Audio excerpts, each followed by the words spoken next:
War zone से आज जो रिपोर्ट सामने आई है उससे न सिर्फ रूस और यूक्रेन बल्कि पूरी दुनिया दहल गई है। ये रिपोर्ट एटमी महाविनाश का ऐलान कर रही है। इंटरनेशनल एटॉमिक एनर्जी एजेंसी ने निरीक्षण के बाद घोषणा कर दी है कि ज़ैपोरिज़िया न्यूक्लियर पावर प्लांट में बहुत बड़ा एटमी धमाका होने वाला है, जिससे न सिर्फ यूरोप बल्कि 50 से ज्यादा देश खत्म हो जाएंगे। सवाल यह है कि आखिर महाविध्वंस का ये सायरन क्यों बजा? अगर प्लांट में ब्लास्ट हुआ तो क्या होगा? इसकी एक्सक्लूसिव रिपोर्ट आप भी देखिए।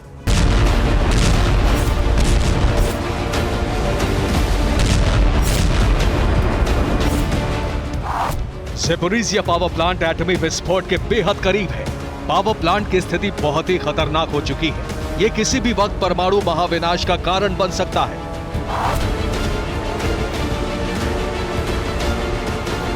इंटरनेशनल एटॉमिक एनर्जी एजेंसी के चीफ राफेल ग्रॉसी के इस बयान के बाद ज़ैपोरिज़िया से महाविनाश का ऐलान हो गया।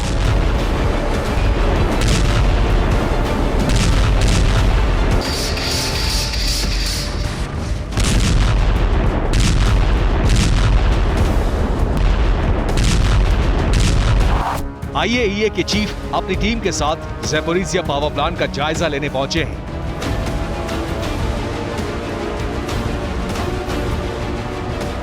आईएईए प्लांट की जांच कर रही है। शुरुआती निरीक्षण के बाद ही आईएईए चीफ ने ऐलान कर दिया कि महाविनाश की उल्टी गिनती शुरू हो चुकी है।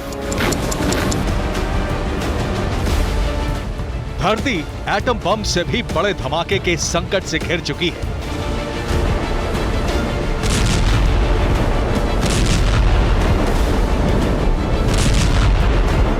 तो सवाल यह है कि क्या ज़ैपोरिज़िया एटमी पावर प्लांट फटने वाला है, और अगर हां तो क्यों, और अगर एटमी धमाका होता है तो कैसी तबाही मचेगी? ये वही ज़ैपोरिज़िया न्यूक्लियर पावर प्लांट है जिस पर कई महीनों से रूसी फौज का कब्जा है। यूक्रेनी फोर्स इसे हासिल करना चाहती है, लिहाजा ज़ैपोरिज़िया में रूस और यूक्रेन में भीषण जंग चल रही है।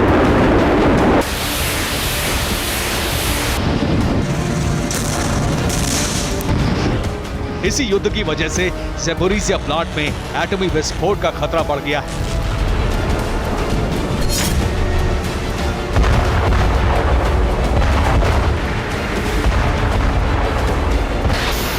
एक महीने पहले रूस ने यूक्रेन के कई शहरों पर 81 मिसाइलें दागी थी।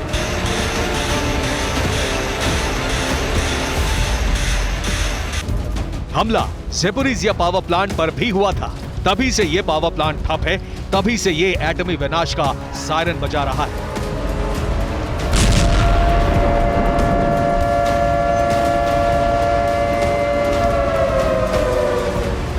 रूसी हमले की वजह से ज़ैपोरिज़िया प्लांट में ब्लैकआउट हो गया, बिजली की सप्लाई ठप हो गई और इसी के साथ प्लांट का कूलिंग सिस्टम भी ठप हो गया।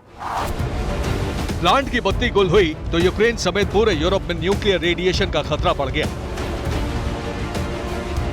Zaporizhzhia nuclear power plant Europe का सबसे बड़ा प्लांट है। इसमें 6 परमाणु रिएक्टर्स हैं। यही न्यूक्लियर रिएक्टर महातबाही की वजह बन सकते हैं। परमाणु रिएक्टर्स को लगातार कूलिंग की जरूरत पड़ती है और कूलिंग के लिए लगातार बिजली की सप्लाई होनी भी बहुत जरूरी। लेकिन दिक्कत की बात यह है कि ज़ैपोरिज़िया पावर प्लांट को बीते 1 महीने से बिजली की आपूर्ति ही नहीं हो पाई है। यही सबसे बड़ी चिंता की बात है। 18 जनरेटर लगातार 6 न्यूक्लियर रिएक्टर्स को कूल करने में लगे हैं। अगर ये जनरेटर भी ठप हुए तो कूलिंग बंद हो जाएगी। इसके बाद एटमी विनाश शुरू हो जाएगा।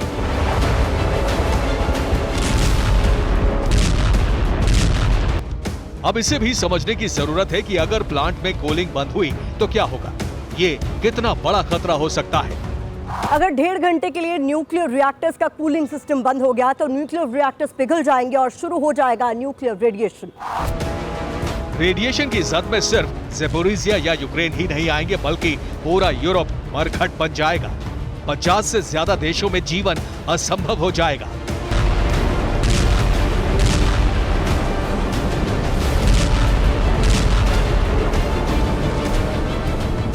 अगर ज़ैपोरिज़िया प्लांट के सभी 6 रिएक्टर्स पिघल गए तो रेडिएशन की वजह से लाखों लाशें बिक सकती हैं। जो तबाही होगी वो चेरनोबिल से 10 गुना बड़ी होगी।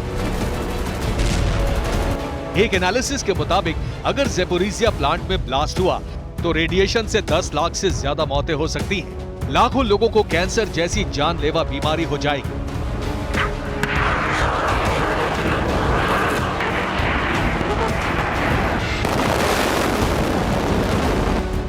यही वजह है कि इंटरनेशनल एटॉमिक एनर्जी एजेंसी ने बहुत बड़ी चेतावनी जारी कर दी है। इस वार्निंग के बाद रूस ज़ैपोरिज़िया को लेकर बातचीत करने को तैयार हो गया है, लेकिन यूक्रेन ने अब तक हामी नहीं भरी है।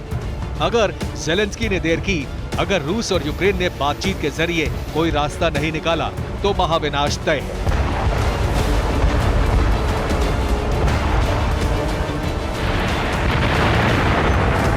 Bureau report, TV9 Bharat.